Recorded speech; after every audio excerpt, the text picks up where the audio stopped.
сэдв болвол яг саяны ярилцсан томьёон дээр бол үндэслэнэ гэсэн. За тэгэхээр энэхүү томьёогоо ингээд жоохон хувиргаад үзэх юм бол цусны урсгалт, тэнцүү, артерийн даралт. Артерийн цодсон дотор үүсэж байгаа даралтаас гасдаг нь төвийн вений даралт. Central venous pressure. Эсвэл right atrial pressure буюу зүрхний баруун тосгуурт үүсэж байгаа даралт. Хоёр. Хуваадаг нь TPR гэж. За энэ нь болохоор MAP-ийн mean arterial pressure те mean arterial pressure буюу артерийн дундаж даралт. За CVP нь болохоор central venous pressure буюу төвийн вений даралт. За тэгээд right atrial pressure буюу баруун тосгуурт даралт. Тэгэхээр энэ хоёр маань үндсэндээ баг ойролцоо учраас аль нь ч үж болно гэж төсөөлж байгаа гэсэн үг. За total peripheral resistance гэдэг нь ерөнхийдөө одоо энд зүрх зуръя те зүрх зурлаа дөрвөн тасалгаатай. Тэгснээ зүүн ховдлоос нь аорт гарсан те аорт гараад за тэгээ бүр явсаар янз янзын судас болж салаалаад жижиг капилляр имбедмент үүсээ буцаага хураагдсаар хагаад тэгээ зүрхний баруун тосгуурт ирээд ингээд эргэлдээд байна гэж төсөөлцгөөе тийм ээ. За тийм болвол цус маань ингээд урсаад тойроод явж ингээд төсөөл.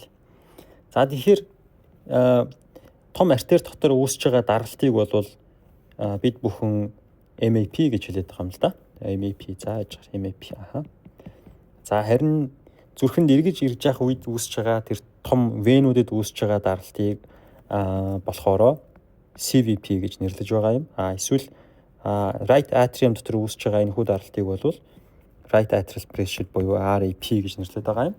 За тэгэхээр хэрвээ энд даралт өндөр байгаад энд даралт бага байх юм бол энэ хоёрын хооронд оршиж байгаа эдгээр судаснуудаар цус урсна гэсэн үг тийм ээ.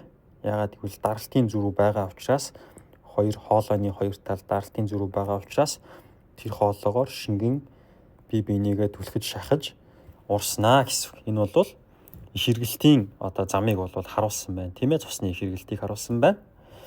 За тэгэхээр ингэж цус урсахад хэр их цус урсах юм бэ гэдэгт бол дээр үзүүлсэн хамаарлын дагуу энэ хоёр даралтын зүрүүнээс хамаарна. Хэрвээ артер дахь даралт өндөр байгаад төвийн венийн даралт бага байх юм бол энэ хоёрын хооронд цус илүү их урсна гэсэн үг. Хэрвээ энэ цус ийшээ энэ замаар ингэж тойрж урсахад замд нь эсэргүүцэл өндөр байх юм бол тэр урсгал маань багасна гэсэн үг тийм ээ. За тэгэхээр энэ хамаарлал нь бол яг адилхан гэсэн үг. За ингээд тэр хамаарлыгаа хэдүүлээ ингэж одоо тэмдэглэж бичсэн байна гэж төсөөлнө гэсэн. За тэгэхээр энд эргэлдэж одоо явсан цусны хэмжээ маань бас юунаас хамаарах юм бэ гэх юм бол ийшээ орж ирсэн цусны хэмжээтэй тэнцүү байдаг гэсэн үг. Тэгэхээр зүрхнээс хэр их хэмжээний цус гарч ирсэн бэ гэдэг ойлголт нь өөрөө cardiac output гэсэн тийм нэршилтэй байдаг. Зүрхнээс гарсан цусны хэмжээ. Тэгэхээр энэ томьёогоо жоохон өөрчлөөд cardiac output тэнцүү те MAP, хасдаг нь CVP, тэгээд хуваадаг нь TPR гэж бичих юм бол энэ дээрээсээ бид бүхэн дахиад нэг томьёог гаргаж авч болно гэсэн. Тэгэхээр энэ томьёо нь бол маш чухал. За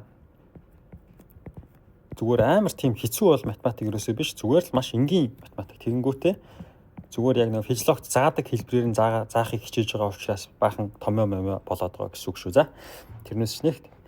За тэгэхээр энэ дээрээс бид нэр артерийн дундаж даралтыг механизм талаас нь илэрхийлдэг маш сонирхолтой ойлголтыг гаргаж ирж байна гэсэн. За өөрөөр хэлэх юм бол одоо жоохон эвтэйхэн хэлбэрээр бичье. Артерийн дундаж даралт буюу mean arterial pressure нь юутай тэнцдэг вэ гэхээр cardiac output те түүнийг үрждэг нь TPR тэгээд нэмдэг нь CVP гэдэг ийм хамаарлаар илэрхийлэгддэг.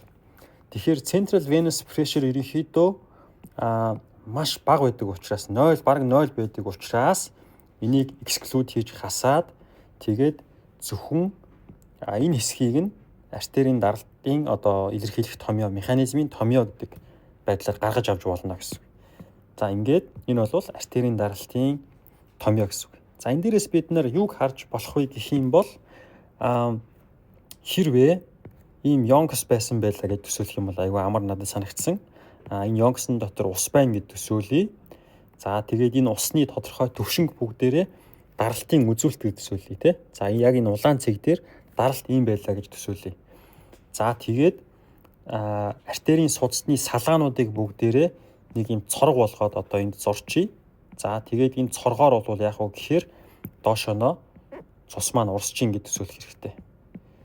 За тэгээд цус маань хэрвээ урсаад байх юм бол Yonk's-нд байгаа усны хэмжээ багасах буюу артер дотор байгаа даралтын хэмжээ багасна гэсэн үг. Тэгэхээр энэ дээр энэ Yonk's дээр дээрээс нь ингэж ус нэмж хийх хэрэгтэй болно тий. Тэгэхээр ус нэмж хийдэг нь хин юм бэ гэвэл зүрх маань өөрөө агшиж энэхүү артерийн систем рүү цусыг нэмж оруулснаар дундарч байсан Yonk's маань буцаагаад дүүрчин гэсэн. Тэгэхээр дээд талын улаан одоо тэр төвшинг хэдүүлээ систолын даралт гэж үзэх юм бол тэр нь 120 мм мөнгөн усны баг нь байгаад за тэгээ хэвийн даралттай хүнд бол яадгүй гэхээр энэхүү ус маань дундраад явж байтал яах нь дундраад явж яснаа 80 мм мөнгөн усны баг нь хүртэл дундарна гэсэн. Тэгээ байж байтал нь яг араас нь дахиад 40 мм мөнгөн усны багны даралтыг нэмж чадах уус хэмжээний одоо цусны урсгал орж ирнэ гэсэн. Яг ингэж нэмэгдэж орж ирнэ гэсэн. Ингээд. Тэрийг нь болохоор бид нэр cardiac output гэж нэрлэдэг байгаа байхгүй. Тэгэхээр cardiac output гэдэг нь бол ерөөсөө одоо энэ юм гэсэн. Cardiac output. За нөгөө талаасаа доошоно хэр их хэмжээний цус одоо урсаж ингэж одоо яагаад байгаа юм бэ? Гарч яваад байгаа юм бэ гэдэг асуудал байхгүй.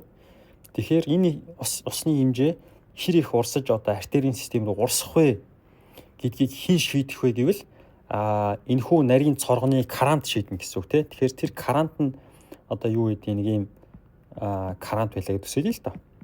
Тэгэхээр энэ карант нь хаагдаад энэхүү цоргон нарийсчих юм бол буюу эсэргүүцэл нь нэмэгдчих юм бол гарч явж байгаа цусны хэмжээ багасна.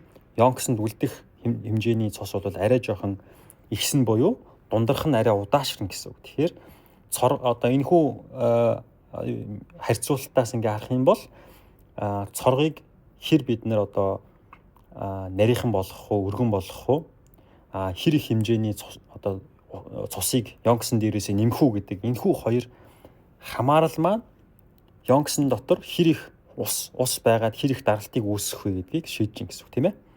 Тэгэхээр энэ усны хэмжээг нэмээд байх юм бол илүү их одоо цус маш хурдтай орж ирээд их юм бол энэхүү Yonk's-ын ус маань гарч амжаагүй байхдаа дүүрээд халиад эхлэв шүү дээ. Тэгэхээр тэр бол даралт ихсэлтийн бас нэг механизм байж болох нь.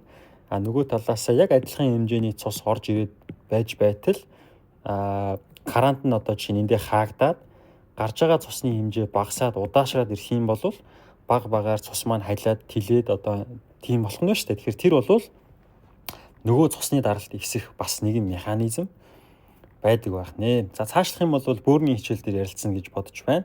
Ерөнхийдөө давс их хэрэглэх юм бол энэ усны хэмжээ маань өөрөө бид ихсээд ирэхээр Yonk's маань бас дүүрээд эхэлдэг баг тий. Тэгэхээр